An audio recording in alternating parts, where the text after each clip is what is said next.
Hey guys, it's Dave Duford here at davidduford.com, where I help insurance agents like you become top producing insurance professionals. And today I decided to answer an agent's request to do a little bit of training on how to do replacements. So what I'm going to attempt to do in this video is a brief overview of why it's important that you learn how to replace correctly and what couple of tips or tactics you can use to help up your opportunities to replace those policies that need replacing. And that's actually somewhere where I want to start with first, because I'm sure all of you guys and gals that have had any familiarity with the medical world understand what the Hippocratic Oath is.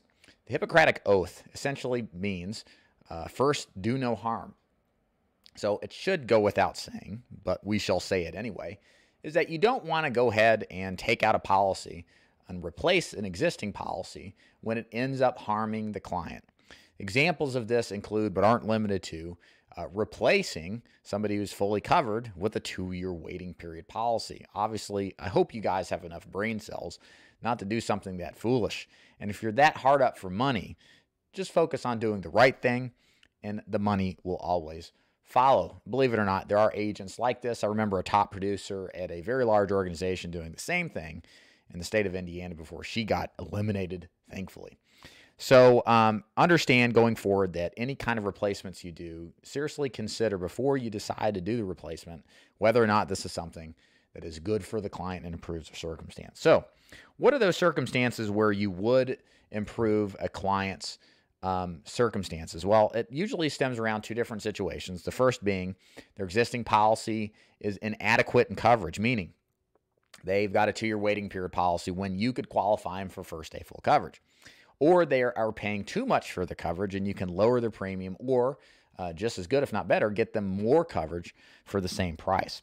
So the way that you sell this and the way that you identify these replacement scenarios is you have to get the policy.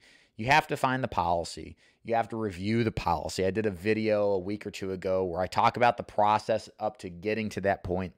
So you don't want to ask for it up front. You could, and you probably will get it sometime, but it's something that you want to ask only after you've kind of developed some urgency. Who is your coverage with? How much do you have? What are you paying? You really need to get a second opinion because this is your life insurance. You want to make sure you get the right kind. And if it's a good policy, then I won't mess with it.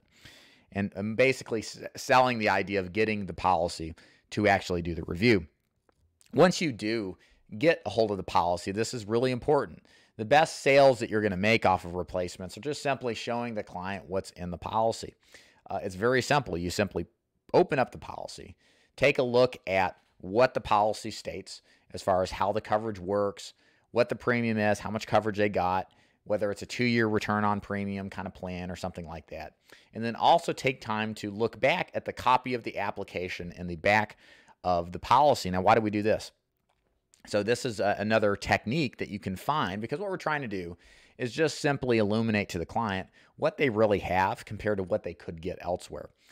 The best replacements are when you take somebody who has inferior coverage or somebody who clean-sheeted coverage and get them a legit carrier that gives them first day full coverage. So a perfect example is you want to look at what the questions state on the copy of the application of the policy they currently have. Let's say somebody has COPD and they're issued preferred coverage with a company that doesn't offer that for COPD. Well, you'd simply skip back to the application and say, you see right here, can you read this question, Mrs. Jones? Yeah, it says that if you ever had COPD, you had to have to answer yes to that. Well, you see what it says right there? It says no. Did you tell the agent that you had COPD? No, I did tell him, yeah. So why did you think he'd put down no? And then you get to stimulate that kind of distrust and frustration that this agent ripped this well-meaning person off that trusted them to do the job. Because the problem is if this person dies in contestability, then the policy will be rescinded. The full premium probably, or death benefit probably won't be paid out because they should have answered yes when they answered no on the application.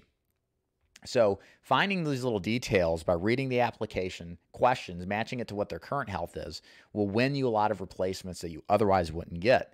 Also, this is one that is little well known. Always check the height and weight guidelines. If you see a situation where the height and weight on a person in the application is way off from what they told you, ask them about it. Were you, 150 pounds, 5'3", 6 months ago? Because I have you listed at 350 pounds, 5'3".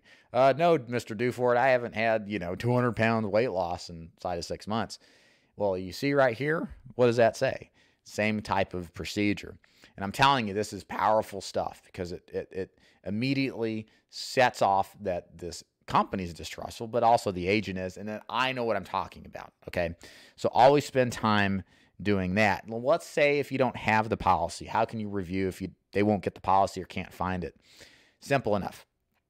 If you got the name of the company, if you don't, get the bank statement, see what company is drafted automatically, or have them call the bank to get the company that drafts. So you got to work this through if you can, because replacement sales are a lot easier to make when you've got the facts in front of you. In fact, I wouldn't even recommend that you make a replacement sale until you have a side-by-side comparison of what you could do.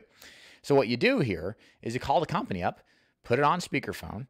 You'll talk to their customer service of the incumbent policy, and they'll want to get permission from the client before you proceed to ask questions. So let the client say, yes, I do give this person permission. Then you simply go into asking basic questions. What kind of policy is this? Is it whole life, term life? What's the premium? How much coverage does it have? Does it give first day full coverage? Is there a waiting period? Whatever. And what will happen is, as that person on the end of the line is explaining this on speakerphone, it's reiterating what you've already told this person. But if this is a waiting period policy, and this is commonly the circumstance, and they weren't told it was a waiting period policy, you can literally see the steam come out of their ears. They're getting so mad. The client, our prospects. And this is exactly the state we want them to be in. Not that we want them to be angry, but we want them to be disturbed by the fact they've been ripped off, right? So what better way to do it than let the company tell you this is not what you thought it was. And again, this is the position we want them in that will help us sell the policy for us. This is like 99% of the sale, because they find out the policy they have is junk. So that's kind of the strategies you want to use in order to position yourself for the replacement sale, in order to set yourself up for the opportunity. Is there's nothing really better than using your competition's own policy or sales literature or whatever, and positioning yourself as a superior option. Don't use this in an unethical way. I can't stress that enough. There are agents who will take what I say, but they'll open up the policy, point to the cash value, and say, you see how this here says 0 in years 1 and 2? You don't have coverage, but they're obviously BSing it because the cash value is not death benefit. And a lot of people get scammed into replacements that way. Make sure you always explain everything forthright, the advantages they get. Be totally transparent with the replacement sale. Make sure you sign every single replacement form, anything that's required in your state. Some states are different. Be totally above board with any kind of replacement, and make it clear what they're getting when they take out a policy with you in exchange for dropping this other one. Bottom line, getting good at replacement training and selling final expense is critical, as you want to up your total volume, as most of the top producers are closing, a quarter of their business are replacements. I've heard of guys with 50% and more being replacement business. To me, that's crazy, but there are a lot of guys that write a lot of business, and that's one way to do it effectively, because at the end of the day, the beauty of this business is that our competition stinks. They have 2-year waiting period policies a lot of the time. They have very expensive premiums, and many times they have policies that aren't even whole life. They're term, and they cancel at 80 and go up every 5 years. So get good at replacements, and you'll sell a lot more final expense. David Duford here at davidduford.com. Hope you enjoyed this video. If you'd like to learn about joining my insurance agency, head on over to davidduford.com. Click the Join David's Agency link at the top, and there you can find out more about how my final expense sales, annuity sales, mortgage protection, and Medicare supplement sales, agent training, and coaching and mentorship agent opportunity works. Again, David Duford at davidduford.com. Logging out. We'll see you next time. Peace.